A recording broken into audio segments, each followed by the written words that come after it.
하나님의 말씀 구약성경 에스겔 28장 1절로 10절 말씀을 교독하겠습니다.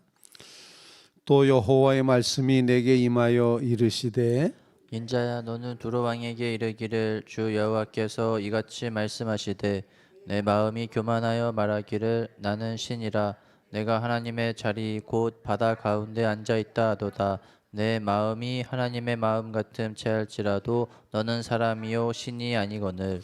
내가 다니엘보다 지혜로워서 은밀한 것을 깨닫지 못할 것이 없다 하고 내 지혜와 총명으로 재물을 얻었으며 금과 은을 곳간에 저축하였으며 내 큰 지혜와 내 무역으로 재물을 더하고 그 재물로 말미암아 내 마음이 교만하였도다. 그러므로 주 여호와께서 이같이 말씀하셨느니라.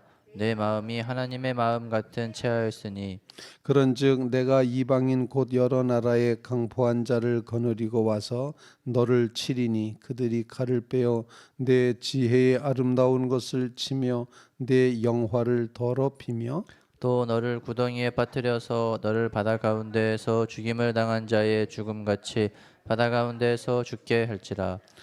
내가 너를 죽이는 자 앞에서 내가 하나님이라 말하겠느냐? 너를 치는 자들 앞에서 사람일 뿐이요 신이 아니라 내가 이방인의 손에서 죽기를 할례받지 않은 자의 죽음같이 하리니 내가 말하였음이니라. 주 여호와의 말씀이니라 하셨다 하라. 하라. 아멘.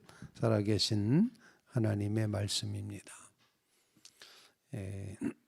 세 장에 걸쳐서 두로에 대한 심판을 말씀하시는데 오늘 본문은 두로 왕에 대한 심판을 하나님께서 에스겔에게 이제 예언하라고 말씀을 하시고 있습니다.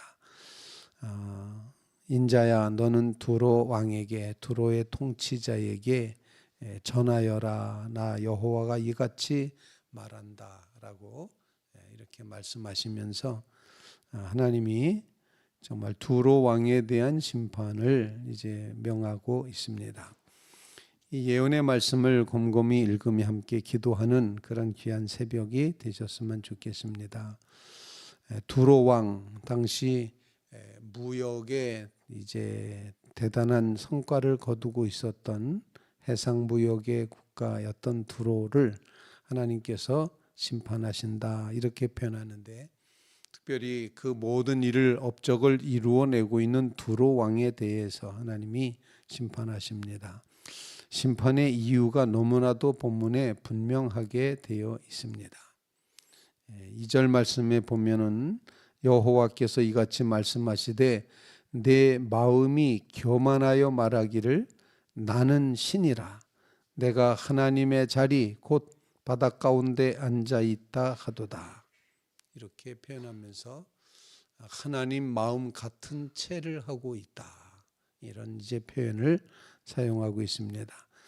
자신을 하나님이라 이렇게 생각하는 하나님의 자리를 차지하고 있는 교만함을 심판의 이유로 말씀을 해주고 있습니다.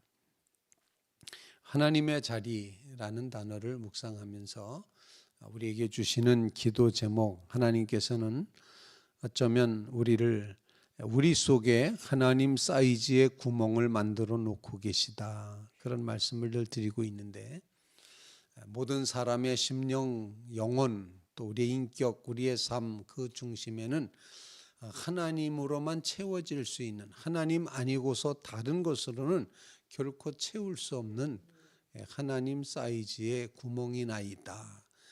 그 구멍을 메꿔야지만 인간은 복되고 행복하고 의미 있고 재미있는 삶을 살게 된다라는 것입니다.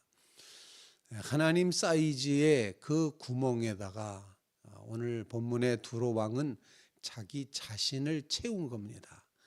내가 신이다. 내가 하나님의 마음을 가지고 있다. 내가 신이다. 내가 하나님의 자리에 앉아 있다. 라고 이렇게 거기에 자기 자신을 채워놓고 말고 있습니다. 하나님 그것을 심판하시는 겁니다. 하나님의 자리, 하나님 사이즈의 그 빈 공간에는 반드시 내가 채워져야 된다. 내가 들어가야 될 자리다 라고 말씀하시면서 그런 교만에 대해서 하나님은 반드시 심판하신다 하는 것을 우리에게 가르쳐 주시고 있습니다. 그러므로 우리 하나님 앞에 기도하기를 하나님을 모셔야지만 채워지는 그 하나님의 자리에 오직 하나님만 모시게 해 주시옵소서. 다른 그 무엇으로도 채워서는 안 되는 그 공간에 오직 하나님만으로 채워지게 해 주시옵소서. 하나님 우리 가운데 찾아오시고 우리 가운데 임재하여 주시고 우리 안에 거하여 주시옵소서. 그런 간구를 주님 앞에 겸손하게 올려드리는 그런 귀한 새벽이 되시기를 주님의 이름으로 부탁을 드립니다. 내가 과연 하나님의 자리, 하나님이 차지하셔야 될 그 하나님 사이즈의 그 공간에 무엇을 두고 있는가라는 성찰하면서 오직 하나님만으로 이제 우리의 심령에 가득 채워지게 하옵소서. 그런 간구를 주님 앞에 올려드리는 믿음의 성도들이 다 되시기를 주님의 이름으로 부탁을 드립니다. 정말 이게 성경 전체를 놓고 봤을 때 하나님은 하나님의 자리를 끊임없이 주장하십니다. 그래서 교만한 자는 내가 두고 보지 않는다. 교만한 자는 반드시 낮춘다. 그런데 겸손하여서 하나님의 자리를 마련하고 하나님을 모시려는 겸손한 자는 내가 높인다. 끊임없이 그렇게 말씀해 오셨습니다. 오늘 하나님께서 정말 하나님이 반드시 계셔야 될 우리 심령의 우리의 영혼의 그 자리에 다른 것 아닌 오직 하나님만 모시며 살아가게 해 주시옵소서. 하나님의 자리에 내가 앉아서는 안 된다라는 것입니다. 교만한 내가 거기에 지독하게 자기중심적인 이 자기의 바로 그런 모습이 내 삶 속에 자리 잡고 있어서는 안 된다. 오직 하나님이 나의 하나님이시다. 하나님의 자리에 다른 것 채우지 않게 하옵소서. 오직 하나님으로만 모셔드리게 하옵소서. 간절한 기도, 겸손을 구하는 귀한 기도를 꼭 드리실 수 있기를 주님의 이름으로 부탁을 드립니다. 그래서 오늘 우리가 고백한 찬송가 가사처럼 예수를 구주 삼고 성령과 피로써 거듭나니 이 세상에서 내 영혼이 하늘의 영광을 누리도다.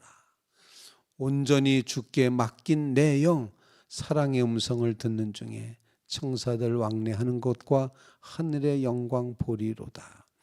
주 안의 기쁨 누림으로 마음의 풍랑이 잔잔하니 하나님의 자리에 하나님으로 채워드릴 때 그때 마음의 풍랑도 잔잔하니 세상과 나는 간 곳 없고 나를 구속하신 주님만 보이는 도다. 바로 그 자리에 예수 그리스도 오직 하나님만을 채워가는 믿음의 성도들 다 되시기를 주님의 이름으로 부탁을 드립니다. 두 번째로 두로 왕이 심판을 받게 되는 이유는 이렇게 교만하여서 그가 하는 말이 이렇게 표현합니다. 4절 말씀에 보면은 내 지혜와 총명으로 재물을 얻었으며 금과 은을 곳간에 저축하였으며 내 큰 지혜와 내 무역으로 재물을 더하고 그 재물로 말미암아 내 마음이 교만하였도다. 이렇게 표현합니다. 내 힘으로 내 능력으로 내 지혜로 내 총명함으로 내 기술로 내 능력으로 이와 같이 곳간을 가득 채우는 그런 이 모든 부요와 물질의 축복을 이루었다라고 그렇게 고백을 하는 것입니다. 재물을 얻었으며 저축하였으며 무역으로 재물을 더하고 재물로 말미암아서 마음은 교만해졌다라는 것입니다. 물질이 가득 채워졌을 때 교만한 모습을 보여주고 있습니다. 그래서 우리는 바로 이때 하나님께서 주신 이 모든 풍요로움을 하나님께서 주신 내 힘으로 내 능력으로 내 지혜로 된 것이 아니라 하나님이 주셨다, 하나님이 하셨다라는 그런 신앙 고백으로 넘어가야 된다는 사실을 우리에게 일깨워주고 있습니다. 하나님께서 이스라엘 백성을 가나안 땅에 들이시면서 부탁하신 그런 말씀이 신명기 8장에 기록이 되고 있는데 신명기 8장 14절 13절 말씀에 내 소와 양이 번성하며 내 은금이 증식되며 내 소유가 다 풍부하게 될 때 내 마음이 교만하여 내 하나님 여호와를 잊어버릴까 염려하노라. 이렇게 말하면서 내 마음에 이르기를 내 능력과 내 손의 힘으로 내가 이 재물을 얻었다 말할 것이라. 그러나 내 하나님 여호와를 기억하라. 그가 내게 재물 얻을 능력을 주셨음이라. 하나님을 잊어버리지 말라라고 말씀을 하고 있습니다. 그래서 오늘 본문 말씀 지혜와 총명으로 재물을 얻었고 금과 은을 곳간에 저축했고 큰 지혜와 무역으로 재물을 더하고 이렇게 했다는 이 모든 것들이 하나님이 할 힘을 주셨다. 하나님이 하셨다. 하나님을 잊어서는 안 된다라는 것입니다. 그래서 물질을 주신 분이 하나님이심을 꼭 기억하시면서 하나님을 의지하고 하나님을 믿고 하나님을 인정해 드리는, 하나님을 잊지 않는 믿음의 성도들이 꼭 되시기를 주님의 이름으로 부탁을 드립니다. 재물은 하나님이 주신 것이고 그 재물은 하나님의 일을 위해서 필요한 것임을 꼭 기억하면서 청지기 사명을 가지고 살아가며 이것조차도 하나님이 주셨습니다. 하나님이 하셨습니다. 이렇게 하나님을 잊지 않는 믿음의 자리에 서게 해 주시옵소서. 간절히 간구하는 주의 성도들 꼭 되시기를 주님의 이름으로 부탁을 드립니다. 이처럼 교만하고 하나님을 잊어버린 두로 왕에 대해서 하나님은 심판하십니다. 그런즉 7절 말씀에 하나님이 심판하시는데 이방인 강포한 자 데리고 와서 너를 칠 것이다. 칼을 빼어 내 지혜롭고 아름다운 것을 치고 내 영화를 더럽힐 것이고 너를 구덩이에 빠뜨려서 너를 바닷 가운데서 죽임을 당한 자의 죽음같이 바닷 가운데서 죽게 할지라. 이렇게 말씀하시면서 그때 하나님이 질문하십니다. 9절 말씀, 내가 너를 죽이는 자 앞에서도 내가 하나님이다 이렇게 말할 수 있겠느냐. 또 하나님 아니다라는 것입니다.